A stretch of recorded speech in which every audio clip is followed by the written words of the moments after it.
नमस्कार, good morning दोस्तों। आप सभी को स्वागत है शेयर सक्सेस सेंटर के यूट्यूब चैनल पर। दोस्तों, आज की इस वीडियो बहुत ही महत्वपूर्ण है। आज की इस वीडियो को अंत तक जरूर बने रहिए, अंत तक जरूर देखिएगा, बहुत मजा आएगा। तो चलिए दोस्तों, आइए हम लोग देखते हैं आज की पहला सवाल। आज की पहला सवाल दोस्तों पॉलिटिकल साइंस का बहुत ही महत्वपूर्ण सवाल है। ये भारत की संविधान सभा उस विवाह के समान है जिसकी दुल्हन ही गायब है, यह कथन किसने कहा था?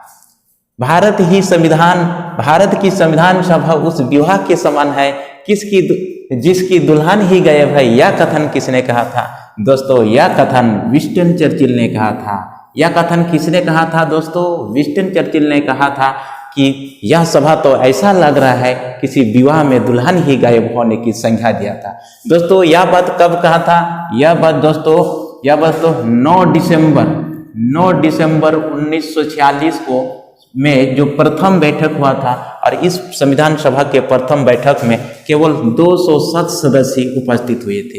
इस वजह से विंस्टन चर्चिल ने इस सभा को क्या संज्ञा दिया? यह सभा तो ऐसा लग रहा है कि किसी विवाह में दुल्हन ही गायब होने की संज्ञा दिया था।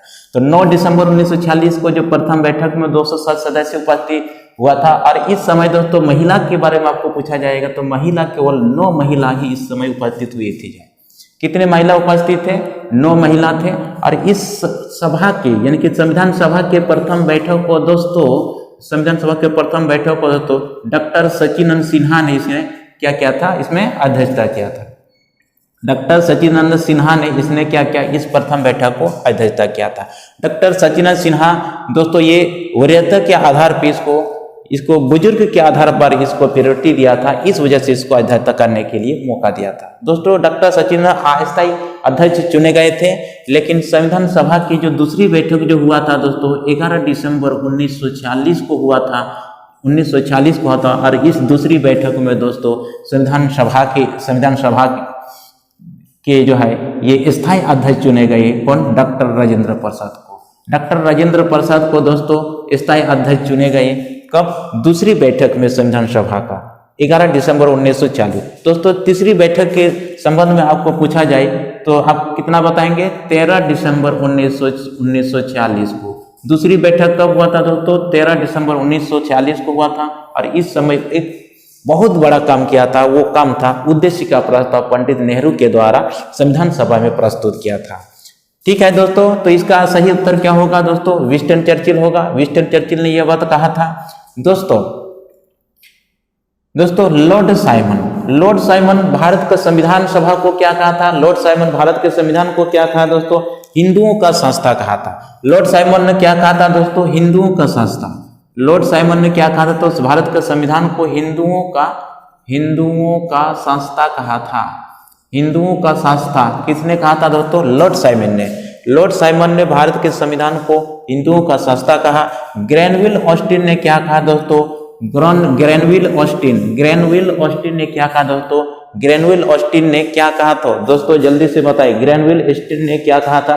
कांग्रेस ही संविधान सभा है और संविधान सभा ही कांग्रेस है। दोस्तों, इसने क्या कहा था? जो कांग्रेस ही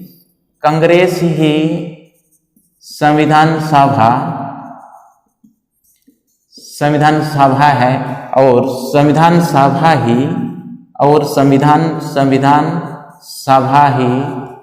सभा ही कांग्रेस है। तो ये बात किसने कहा था? ग्रैनविल ऑस्टिन ने कहा था कांग्रेस ही संविधान सभा है और संविधान सभा ही कांग्रेस है। दोस्तों, विंस्टन चर्चिल ने क्या कहा था? भारत की संविधान सभा को उस विवाह के समान है जिसकी दुल्हन ही गायब होने की संज्ञा दिया। Clement Italy. दोस्तों, क्लीमेंट इटली जब भारत का संविधान को गठन किया गया था, भारत का संविधान को निर्माण किया गया था, इस समय इंग्लैंड के ये क्या थे? ये प्रधानमंत्री थे। जब भारत का संविधान को गठन किया जा रहा था उस समय इंग्लैंड के ये प्रधानमंत्री, ये पीएम थे।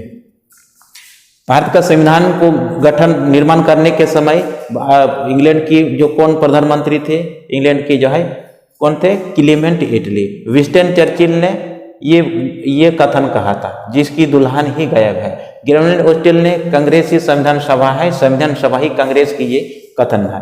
ठीक है। लॉर्ड साइमन ने क्या कहा था? हिंदुओं का सभा या हिंदुओं का संस्था या साधन कहा था। भारत का संविधान। तो दोस्तों इसी तरह से आई होप आप लोगों को समझ में आ गया है।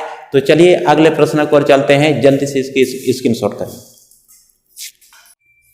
आइए दोस्तों आज के दूसरे सवाल, संविधान सभा में अस्थायी उपसभापति बनाए गए थे। दोस्तों एस.सी. मुखर्जी अस्थायी उपसभापति थे। एस.सी. मुखर्जी कैसा था? अस्थायी उपसभापति थे। एस.सी. मुखर्जी अस्थायी उपसभापति थे। एस.सी. मुखर्जी अस्थायी उपसभापति थे। और कौन थे दोस्तों? और इसके साथ थे वीटी कृष्णमाचारी। ये वीटी कृष्णमाचारी और ये एस.सी. मुखर्जी, ये दोनों कैसे थे? अस्थायी उपसभापति।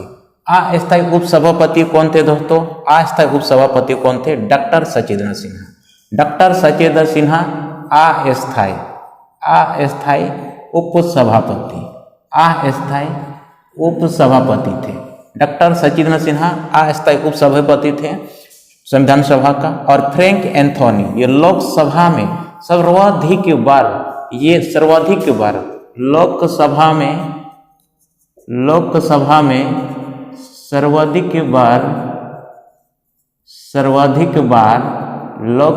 सर्वाधिक बार एंग्लो इंडिया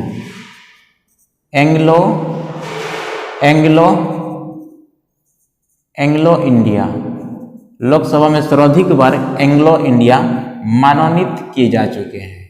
क्या किए दोस्तों? मनोनीत किए जा चुके हैं। मनोनीत जो है फ्रैंक एंथोनी दोस्तों लोकसभा में सर्वाधिक बार एंग्लो इंडिया मनोनीत किए जा चुके हैं, सर्वाधिक बार लोकसभा में।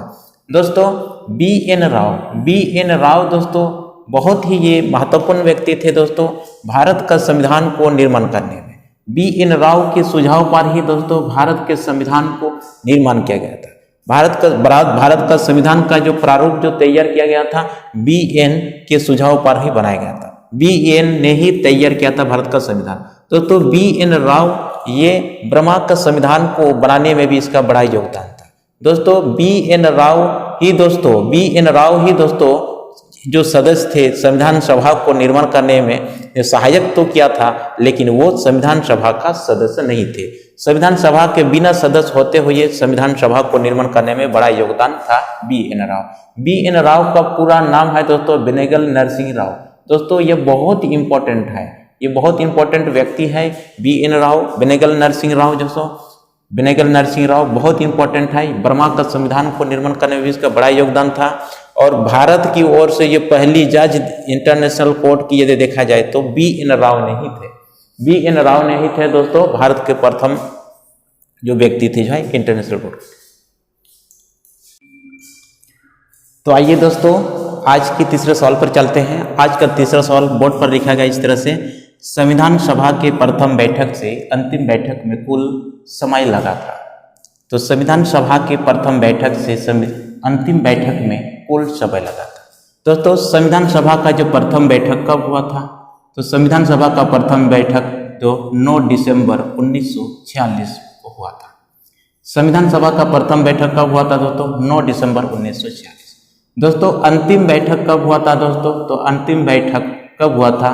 24 जनवरी 1950 को हुआ था। संविधान सभा का अंतिम बैठक कब हुआ था दोस्तों? तो संविधान सभा का अंतिम बैठक 24 जनवरी 1950 को हुआ था। और संविधान सभा का प्रथम बैठक जो हुआ था दोस्तों 9 दिसंबर 1946। तो दोस्तों प्रथम बैठक से लेकर 24 जनवरी यानी कि अंतिम बैठक तक जो हुआ तो कितना दिन हो रहा है? तो इसका राइट आंसर होगा ऑप्शन नंबर डी यानी कि 3 वर्ष 1 माह 16 दिन। तो इसका राइट आंसर तो क्या होगा दोस्तों? ऑप्शन नंबर डी यानी कि 3 वर्ष 1 महीना 16 दिन होगा।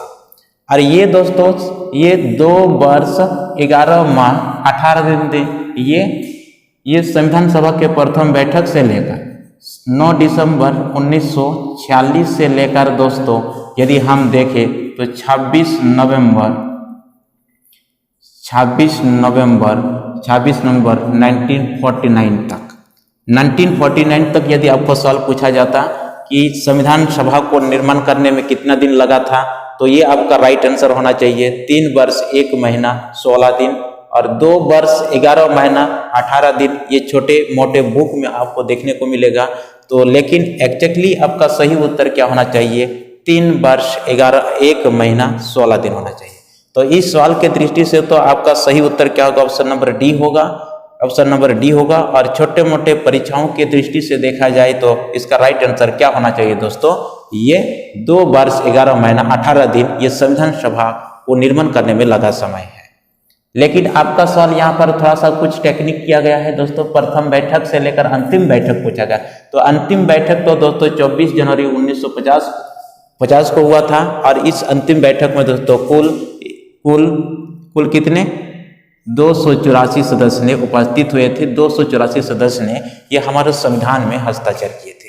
प्रथम व्यक्ति पंडित जवाहरलाल नेहरू थे हस्ताक्षर करने वाला हमारे संविधान में, और ये अंतिम व्यक्ति हमारे संविधान में हस्ताक्षर करने वाले डॉक्टर राजेंद्र प्रसाद थे। तो दोस्तों इस प्रश्न का सही उत्तर तो होगा आपका ऑप्शन नंबर डी, यानी कि 3 वर्ष 1 महीना 16 दिन इसका राइट आंसर होगा। तो दोस्तों आई होप आप लोगों को समझ में आ गया है, और इसी तरह से दोस्तों आप लोगों के बीच में वीडियो लाते रहूंगा। आप सब लोग चैनल को सब्सक्राइब नहीं किया तो चैनल को सब्सक्राइब जरूर कीजिए, और आज की वीडियो को आपको कैसा लगा कमेंट बॉक्स में जरूर लिख के बताइएगा, और यदि अच्छा लगा तो लाइक शेयर जरूर करिए। और इसी के साथ आज की इस सेशन को यहीं पर समाप्त करते हैं। Thank you.